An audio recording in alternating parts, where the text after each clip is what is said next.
Assalamualaikum warahmatullahi wabarakatuh. Jumpa lagi dengan saya di Tiga Darah Channel. Untuk Bapak Ibu, teman-teman yang baru menemukan channel ini, jangan lupa like, comment, share, dan subscribe channel ini agar saya dapat terus berbagi, karena biasa bagi kita bisa berarti besar bagi orang lain. Baik Bapak Ibu, kali ini khususnya Bapak Ibu calon mahasiswa PPG dalam jabatan Angkatan 1 kategori 1 tahun 2022, yang hari ini adalah jadwal penetapan sebagai peserta PPG dalam jabatan Angkatan 1 kategori 1 tahun 2022. Nah, setelah penetapan ini, jadwal Bapak Ibu adalah lapor diri ke LPTK penempatan masing-masing Bapak Ibu guru, ya. Jadwalnya itu ditetapkan mulai tanggal 13 sampai dengan tanggal 15 Juli 2022. Nah, nanti Bapak Ibu akan mendapatkan link dari masing-masing LPTK sesuai dengan penempatan Bapak Ibu semua, ya. Ini contohnya, saya ambil salah satu contoh nanti. Ini sudah ada, salah satunya adalah Unsri, ya. Nah, ini saya coba buka, ya, kita buka. Nanti Bapak Ibu di luar lapor dirinya di luar SIM PKB tersendiri, ya, berdasarkan atau sesuai dengan link yang dibagikan oleh LPTK masing-masing sesuai dengan penempatan Bapak Ibu, ya. Nah, ini ya, salah satu contohnya adalah Unsri, Universitas Sriwijaya. Ini ada judulnya lapor diri mahasiswa PPG dalam jabatan bersubsidi kategori 1 tahun 2022 Universitas Sriwijaya. Ini jadwalnya, ya, di laman situsnya lengkap, ya. Nah, ini kemudian persyaratan-persyaratannya sudah dijelaskan di sini, ya. Ada 15 item. Kemudian ada surat edarannya, surat pernyataan mahasiswa. Nah, dan yang terpenting adalah link untuk Bapak Ibu melaporkan atau mengupload atau mengunggah dokumen sesuai dengan syarat-syarat yang sudah ditetapkan atau ditentukan oleh LPTK masing-masing. Nah, file hasil scan-nya seluruhnya PDF kecuali kartu identitas, ya, KTP atau SIM, dan pas foto menggunakan format JPEG. Kemudian diupload di sini. Nah, inilah link untuk Bapak Ibu lapor diri, ya. Jadi mulai sekarang Bapak Ibu sudah harus menyiapkan dokumen-dokumen sesuai dengan syarat-syarat yang ditetapkan dalam bentuk PDF kecuali KTP atau SIM dan pas foto yang formatnya adalah JPEG. Nah, oke, sekarang kita coba buka link lapor dirinya, ya. Kita klik. Nanti seperti itu Bapak Ibu, ya. Sesuai dengan, sekali lagi, sesuai dengan LPTK masing-masing yang sudah ditetapkan di SIM PKB. Nah, lapor diri mahasiswa PPG dalam jabatan kategori 1 Unsri tahun 2022. Nah, pastikan juga Bapak Ibu menggunakan akun atau email Bapak Ibu masing-masing, ya. Jangan menggunakan email atau akun orang lain. Sini jadwalnya sudah tertulis 13 sampai dengan 15 Juli. Ingat Bapak Ibu, kalau misalnya mendapatkan link, cek juga jadwalnya. Kalau belum jadwal, ya jangan mendahului, ya. Yang penting jangan terlambat dan jangan pula mendahului. Nah, begitu, ya.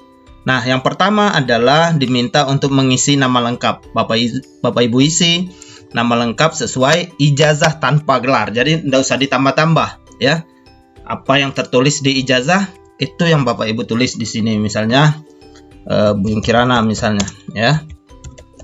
Oke, tempat lahir sesuaikan juga dengan ijazah, ya. Tempat lahir ini biasanya dia mengambil tingkat kabupaten atau kota. Nah, misalnya Bapak Ibu di desa, tapi diminta biasanya, atau boleh juga Bapak Ibu menyesuaikan saja, ya. Kemudian tanggal lahir, nah tentu dengan mengacu atau melihat dokumen-dokumen resmi masing-masing Bapak Ibu. Kemudian asal perguruan tinggi S1. Nah, misalnya Bapak Ibu asalnya universitas terbuka.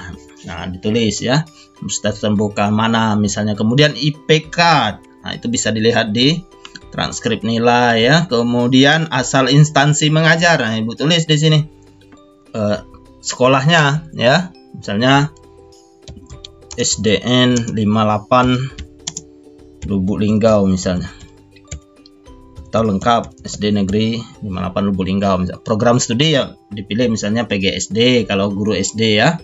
Kemudian nomor HP atau WhatsApp, nah ini pastikan nomor HP yang Bapak Ibu itu daftarkan adalah nomor Bapak Ibu yang aktif ya, yang sering digunakan, misalnya 08, 53 dan seterusnya ya. Nah, kemudian barulah format tadi format syarat-syarat yang diminta tadi diupload di sini. Yang pertama adalah scan format A1. Nah, ini sepertinya belum ada ya, belum ada yang mendapatkan format itu karena ini resmi ya, tidak bisa kita ketik sendiri ya. Nah, nanti Bapak Ibu klik add file. Nah, tapi saran saya sebelumnya biar Bapak Ibu tidak salah dalam mengupload dokumen ya. Khawatirnya nanti kelalaian Ibu, Bapak Ibu, kecerobohan Bapak Ibu menggagalkan misalnya ya, mana tahu ini diperketat lagi, tidak ada syukur-syukur ada perbaikan ya. Kalau misalnya tidak ada perbaikan kan yang susah Bapak Ibu sendiri. Makanya saya sarankan dokumen Bapak Ibu itu dibuat seperti ini, per nomor. Misalnya yang pertama fakta integritas format A1 misalnya. Nah, Bapak Ibu buat namanya, di rename format A1 seperti saya Buyung Kirana, kemudian ditambah dengan nomor UKG, kemudian fakta integritas pun sama, kemudian biodata sama, surat izin. Nah, saya urutkan seperti ini ya. Ini meminimalisir kesalahan dalam mengupload ya. Kecil, sepele, tapi kalau misalnya lalai bisa berakibat fatal atau menyusahkan Bapak Ibu sendiri ya. Kemudian ijazah terakhir sesuaikan dengan urutan yang menjadi syarat yang sudah ditetapkan masing-masing LPTK Bapak Ibu ya. Nah, kembali ke cara lapor diri. Nah, ini nanti tinggal diklik aja sesuai dengan ini ya, sesuai dengan form yang disediakan. Klik add file, kemudian diambil di mana posisi file itu disimpan. Nah, misalnya di sini ya, tadi saya contohkan. Kenapa harus kita urutkan, kita kasih judulnya misalnya kan, nama filenya, untuk meminimalisir kesalahan dalam mengupload. Kalau seperti ini kan jelas, nggak mungkin keliru. Tapi kita cek sebelum kita rename form filenya, kita cek benar nggak ini format A1, benar tidak ini fakta integritas, baru nanti kita upload. Nah, misalnya format A1. Nah, nanti coba kita klik contoh 1, klik open. Nah, nanti dia sudah masuk ya. Ingat size file kalau nggak salah itu maksimal 2 MB ya. Berarti Bapak Ibu kalau bisa di bawah itu upload, klik upload, nanti akan terupload. Kalau misalnya Bapak Ibu size atau filenya besar, itu tidak akan terupload, dia akan ditolak kalau misalnya lebih dari 2 MB. Kemudian scan fakta integritas, klik lagi add file, cari fakta integritas. Kemudian scan biodata, cari lagi file biodatanya. Makanya sekali lagi Bapak Ibu urutkan sesuai dengan nomor persyaratan yang sudah ditetapkan ya. Kemudian scan surat pernyataan izin ya. Kemudian scan surat pernyataan mahasiswa PPG, scan ijazah S1 asli. Nah, ini di Unsri meminta dua macam, ada yang asli kemudian kopi yang dilegalisir ya, dan cap basah. Nah, itu ini kembali ke kebijakan masing-masing LPTK. Kemudian scan transkrip nilai S1 asli.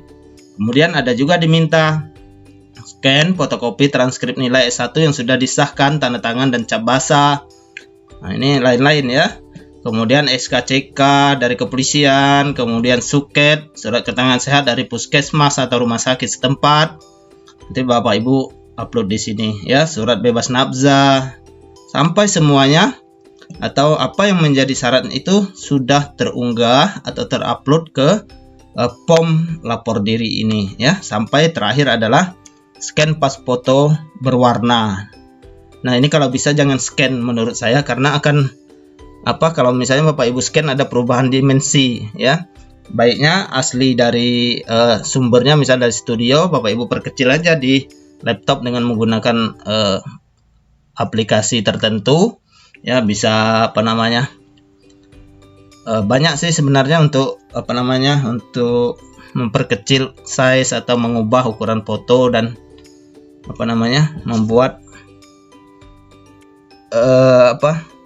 dapat terupload ya. Kalau aslinya biasa besar size-nya ya, tidak bisa terupload, tapi bisa dimodifikasi ya, daripada kita atau Bapak Ibu men-scan fotonya langsung. Biasanya kalau pakai Blade kadang berubah warna ya, ada putih dan muka tidak terlihat. Nah, itu dihindari dan itu tidak bagus ya. Kalau sudah semua terisi, baru nanti Bapak Ibu jangan lupa klik submit ya. Kalau tidak diklik ini, nanti Bapak Ibu tidak terkirim datanya ya. Jadi kalau tidak terkirim, otomatis tidak terekam di LPTK di mana Bapak Ibu ditempatkan ya. Baik Bapak Ibu, semoga membantu dan bermanfaat. Sekali lagi ya, biasa bagi kita namun bisa berarti besar bagi orang lain. Terima kasih, saya akhiri. Wassalamualaikum warahmatullahi wabarakatuh.